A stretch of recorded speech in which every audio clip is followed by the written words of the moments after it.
like sands through the hourglass, so are the days of our lives? Hello, and welcome to another Minisode of So Are the Days of Our Lives.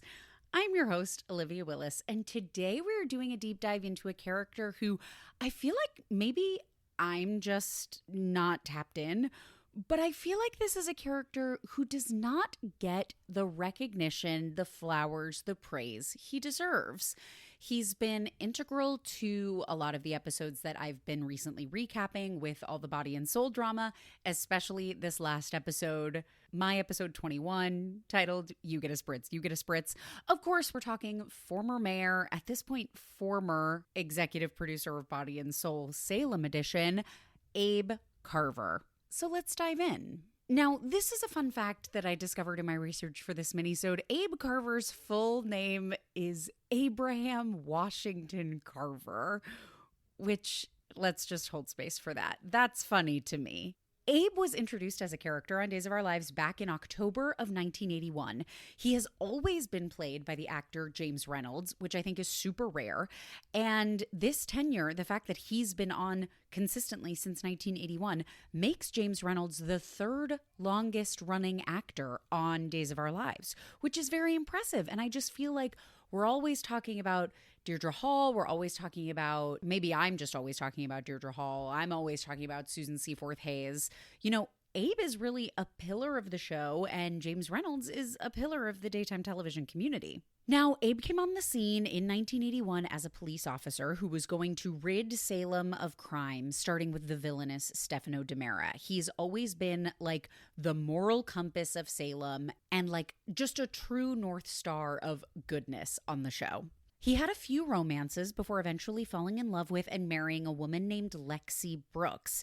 But tensions arose when Lexi found out that Stefano DiMera, Abe's sworn enemy, was actually her father. But Lexi and Abe still remained married.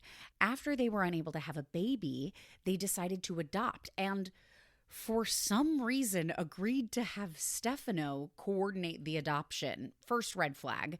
They did receive a baby boy and named him Isaac, but of course, the baby turned out to have been kidnapped from his biological parents, Bo and Hope Brady.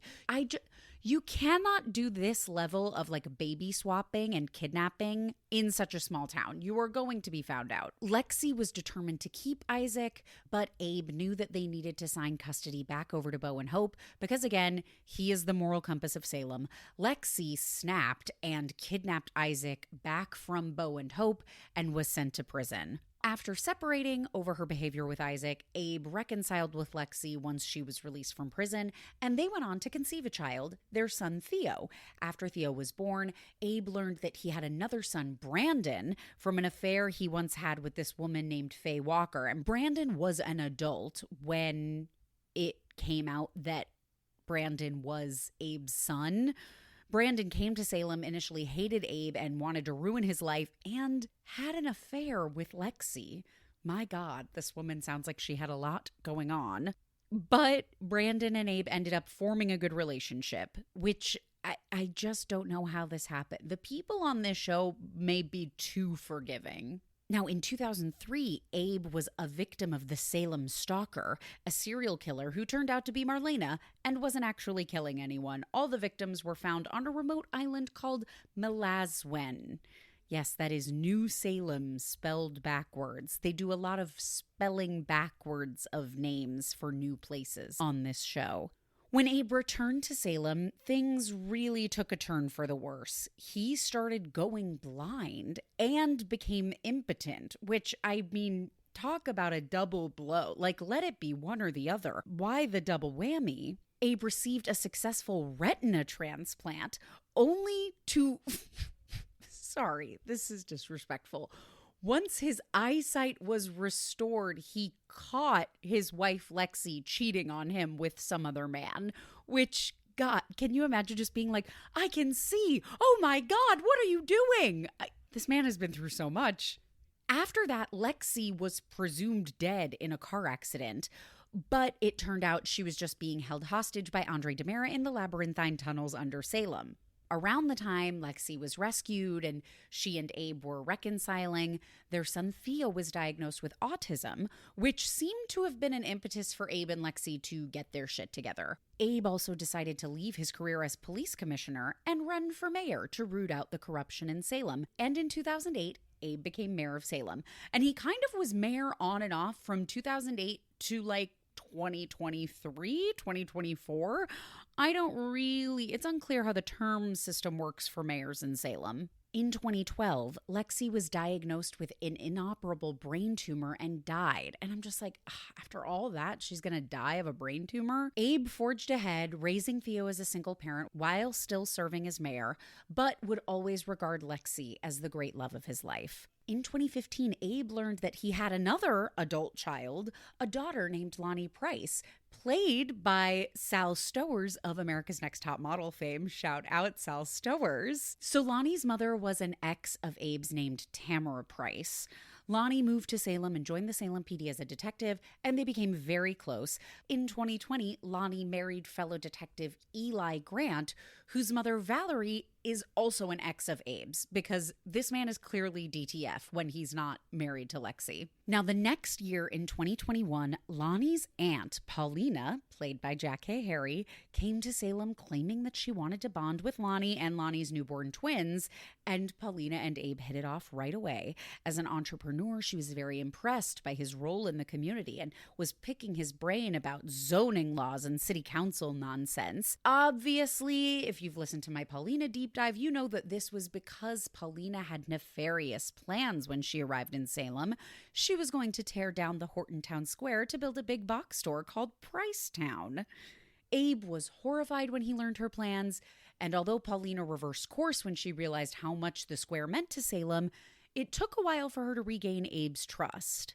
Abe got caught in the literal crossfire of a gunfight and was shot, and when he was in the hospital, he saw a vision of Lexi, who encouraged him to let love back in his life.